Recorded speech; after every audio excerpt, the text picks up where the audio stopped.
खबर जो निष्पक्ष है, खबर जो निडर है, खबर जो उठाती है आपकी आवाज। खबर 7C, खबर जो सच है। नमस्कार, मैं अभिषेक पटेल, खबर 7C से।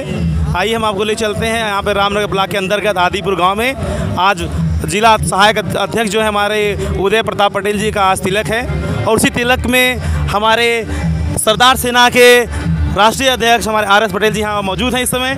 आइए मैं कुछ जानकारी लेना चाहता हूँ कि सरदार सेना है क्या और इसका मेन मकसद क्या है। आइए मैं उनसे साक्षात यहाँ हमारे बैठे क्रांतिकारी RS पटेल जी हैं, उनसे मैं जानकारी चाहता हूँ। सर बहुत बहुत धन्यवाद आदरणीय पत्रकार महोदय।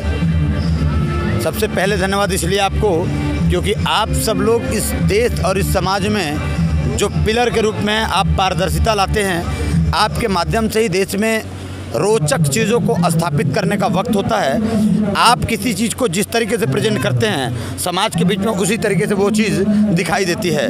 तो मैं सबसे पहले आपसे उम्मीद करता हूं कि आप सच के प्रहरी के रूप में समाज के सच को आप दिखाने की कोशिश करते हो। धन्यवाद सर।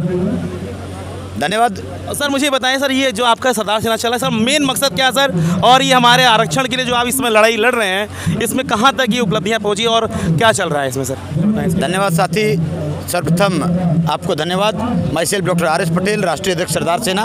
हमारे बीच में हमारे साथी जतिन भाई पटेल गुजरात से चल के आए हैं, सरदार सेना के क्रांतिकारी साथी हैं। और आप अभी जो क्रांति आपने देखा होगा, पाटीदार अनामत आंदोलन गुजरात में, वो आपने पूरी कैडर दे करके स्थापित किया, आज हमारे बीच में है। धन्यवाद।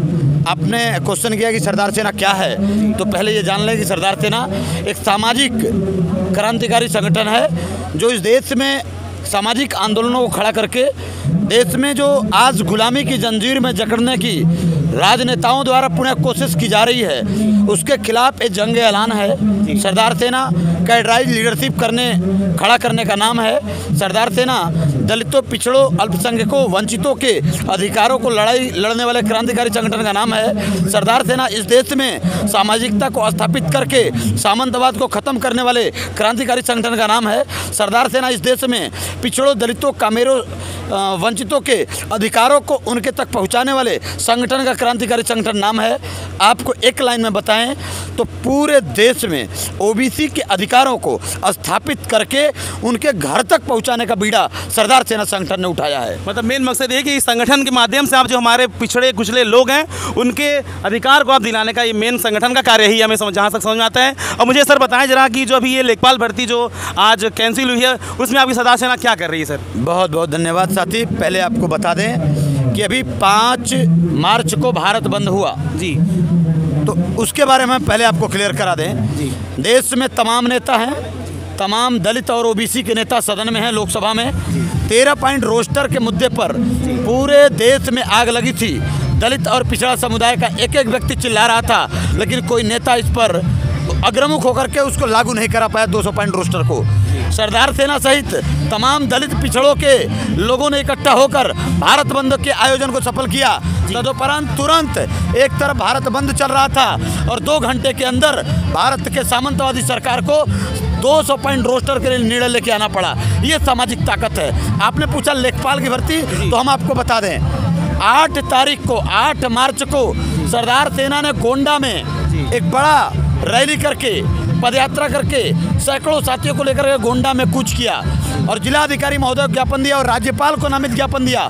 और हमने वहां ऐलान किया कि पूरे उत्तर प्रदेश में यदि अभी जल्द से जल्द निर्णय नहीं लेती है सरकार, तो पूरे उत्तर प्रदेश में हम क्रांति लाएंगे और लाखों लोगों को लेकर सड़कों पर उतरेंगे। जो भी समस्या होगी या जो भी हानि होगा वो सरकार की जिम्मेदारी होगी। तदुपरांत 9 मार्च को सरकार तुरंत एक्शन लेती है और 1364 लेखपाल की भर्ती को रद्द करता है, जिसमें OBC को 0 दिया गया था। ये सरदार सेना की ताकत है, ये सामाजिक संगठनों की ताकत है, ये आंदोलन का ताकत है। चलिए सर, डॉक्टर RS पटेल साहब से, जिनका मेन मकसद है कि हमारे कम से कम कुछ लोग हैं उनको अपने अधिकारों को मिले। और आइए हमारे पास बैठे और जतिन भाई पटेल जी जो गुजरात से चल के यहाँ पे आए हुए हैं, आइए मैं उनसे जानना चाहता हूँ कि सरदार सेना के लिए क्या करना चाहते हैं और किस मकसद से यहाँ पे, क्या इनके अंदर क्या विचार है, इनके विचारों को जरा मैं जानना चाहता हूँ कि इनकी विचारधारा क्या है सरदार सेना के प्रति। हाँ सर बताएँ। नमस्कार और बहुत बहुत धन्यवाद आपका जो हमारी बात रखने का हमें मौका दिया। सबसे पहली बात तो मैं आपको ये बताऊंगा, यूपी में आने के बाद मुझे अभी आर.एस. पटेल जी से भी पता चला और आपका यूपी का इतिहास भी थोड़ा बहुत मैंने जाना।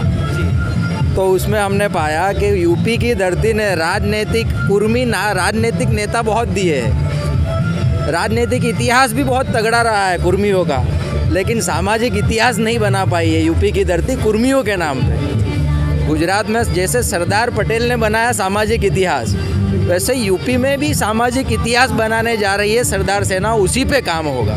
चलिए, तो मेन मकसद आप उसी के लिए यहाँ पे आए, कम से कम इस संगठन को और आगे तक ऊंचाइयों तक ले जाने का आपका मकसद है। बिल्कुल सरदार सेना को आगे बढ़ाने का, और गुजरात, महाराष्ट्र, राजस्थान जैसे ज़्यादातर बड़े कुर्मी बाउल जो राज्य है, उन राज्यों को एक फेडरेशन बना के और बहुत ही बड़ा एक छत बना के, एक छत के नीचे, एक परिवार के नीचे पूरी ओबीसी जाति और पूरी ओबीसी समाज को लाने का काम सरदार सेना करेगा और आने वाली पीढ़ियों के लिए सामाजिक इतिहास बनने का काम करेगा। चलिए सर, बहुत बहुत अच्छा लगा सर। बहुत ये सरदार सेना का मेन आपने सुना अभी कि ये हमारे लोगों को जोड़ना चाहती है सरदार सेना, और ये कोई राजनीतिक संगठन नहीं है, ये अराजनीतिक संगठन है जो हमारे सभी लोगों को एक साथ लेके चलना चाहती है। यही सर। यस। बहुत बहुत धन्यवाद। मैं अभिषेक पटेल, खबर से।